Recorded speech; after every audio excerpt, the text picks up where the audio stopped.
we'll discuss the following 4 wireless security threats: sniffing, rogue routers, evil twin routers, and unauthorized connections.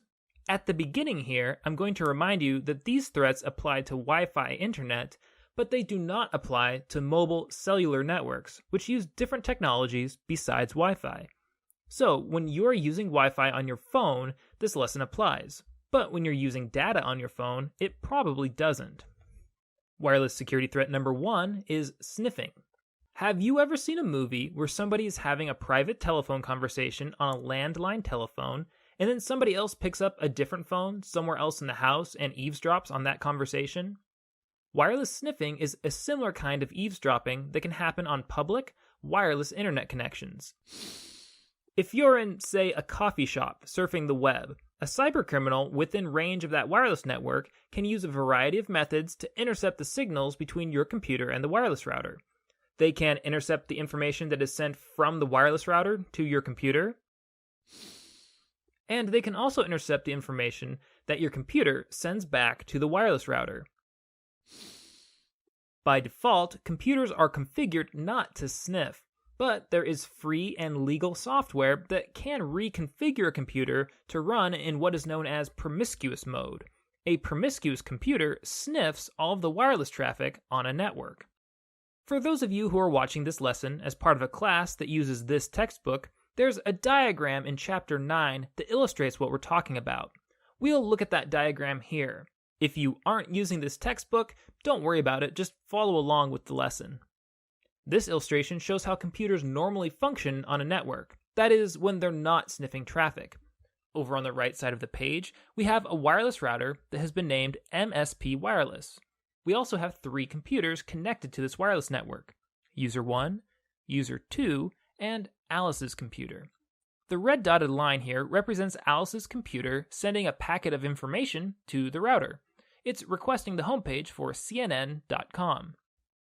Normally, this information goes out in all directions and is readable by every device on the network. But computers are normally configured to ignore this kind of information, so only Alice's computer and the router are actually involved in the transaction. User 1 and User 2 are configured to ignore Alice's computer's Wi-Fi traffic. Here's an illustration that shows the same situation, only one computer has been configured into promiscuous mode. When Alice submits her password, which is the word bananas, to the website that she's trying to log into, her password information is available to every device on the wireless network. User number 1 is still ignoring this information, which is what he or she is supposed to do. The router is still listening to this information, which is what it's supposed to do, but user number 2 has now turned into sniffer number 1. This user is secretly observing Alice's login credentials. Alice can prevent sniffing in several ways. One is to use a secure wireless network. On a secure wireless network, all users on the network still have access to each other's internet traffic, but this traffic is encrypted so that other users aren't able to read it. Another way to prevent sniffing is to stick to websites that use HTTPS. HTTPS is a set of communication rules that some internet-connected devices use to communicate with each other. HTTPS encrypts all traffic between users and a given web page. Again, the traffic is still sniffable on the wireless network, but it's garbled by the encryption. Finally, users may negate sniffing by using a virtual private network or VPN. I won't go into the details of VPNs here, but suffice it to say that VPNs are another method of internet encryption that renders internet traffic unreadable to all but designated members of a network. So, in short, the solution to sniffing is encryption. All 3 of these techniques are different ways of encrypting wireless traffic. The radio waves that carry your wireless internet signal will always be out in the public airspace for anybody to intercept. But if your data is encrypted, it will be meaningless and useless to those potential sniffers. Wireless security threat number 2 is rogue routers. A rogue router is an illegitimate router. Attackers set up rogue routers so that they can prey on casual internet users who connect to those routers. A cybercriminal might come along and set up a rogue router anywhere where people expect there to be free Wi-Fi. So, for example, airports are popular locations for rogue routers. Attackers will give the rogue routers plausible names like free airport Wi-Fi so that they can attract users to connect to them. But once users are connected, the attackers simply use those rogue routers to sniff the wireless traffic on them. They might even ask users to set up user accounts for the network, and in this way, the attackers try to snatch usernames, passwords, and other identification information from unwitting users. In fact, because some airports charge for Wi-Fi, some attackers will even go so far as to charge users to work on the rogue routers. Users will pay these fees because they were expecting to pay a fee anyway, so the victims are charged a fee to be cyber attacked. Rogue routers are particularly tricky at travel hubs like airports and bus stations. In those situations, travelers are vulnerable. They have little time and very few resources to spend on their own cyber defense. Furthermore, the attackers that set up routers in transportation hubs may also be travelers themselves. They might not live anywhere near the place that they're attacking, and after a couple of hours of sniffing and fishing, they might simply hop on a plane and fly to the next targeted airport.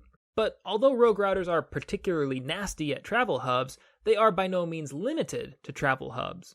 Rogue routers might appear anywhere where you would expect to find a potential cluster of wireless networks. Maybe coffee shops, public squares, apartment buildings, or other places like that. So you might be thinking, gee, it sounds like any public router could be a rogue router. And it's certainly possible. Between rogue routers and unsecure networks, public Wi-Fi connections can be pretty dicey. Now, this isn't to say that you should avoid them entirely, but you should definitely proceed with caution anytime you connect to a public Wi-Fi network. Wireless security threat number 3 is evil twin routers. A close relative to the rogue router is the evil twin router. Like a rogue router, an evil twin router is a router that has been set up for the purpose of attacking users. With an evil twin router, cybercriminals take advantage of people who allow their computers to automatically connect to a public network. For example, a college or university might have a campus-wide wireless internet connection named University Wi-Fi. Routers connecting to that network are probably installed in strategic locations all across campus. Attackers will sometimes set up alternate routers with the exact same name as a known legitimate network. So if your computer is set up to automatically connect to the network named Library Wi-Fi, it will connect to whatever router it finds with that name. If there's more than one router with that name, it will connect to the one with the strongest signal. If the evil twin router happens to be the strongest connection from where you're working, your computer might automatically connect to the evil twin router without you knowing it. Once you're connected to the evil twin router, you are susceptible to all of the familiar attacks, especially wireless sniffing. Wireless security threat number 4 is unauthorized connections. So far, we have discussed wireless networks from the perspective of a user who's connecting to a publicly available network. Now, let's consider an important security issue that comes up for wireless router owners who manage their own wireless networks at home.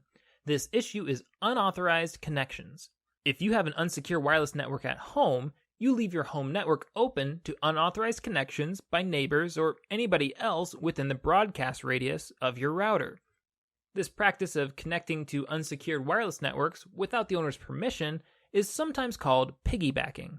In many cases, piggybacking is more of a nuisance than a threat. That's because having extra users connected to your router can slow down your internet connection. But there can be other costs associated with piggybacking as well: financial costs, security costs, and legal costs.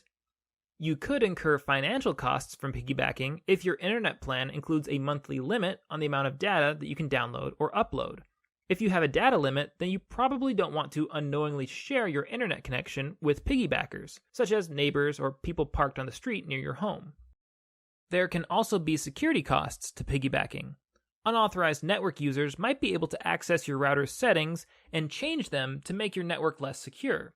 And as per usual, you have to consider the possibility of sniffing attacks from other users connected to the network. Perhaps most importantly, there are potential legal consequences to piggybacking. If somebody connects to the internet from your router, then all of their online activity can be traced back to your network. Any illegal activities that they participate in, such as uploading or downloading malware, pirating media, or downloading illegal pornography, will appear to be happening in your home. For example, back in 2011, the FBI raided the home of a man in Buffalo, New York on the suspicion that he was downloading child pornography. The ensuing investigation eventually revealed that a neighbor had used the man's unsecure wireless connection to download the pornography. So fortunately, in this case, the innocent man didn't get into serious trouble.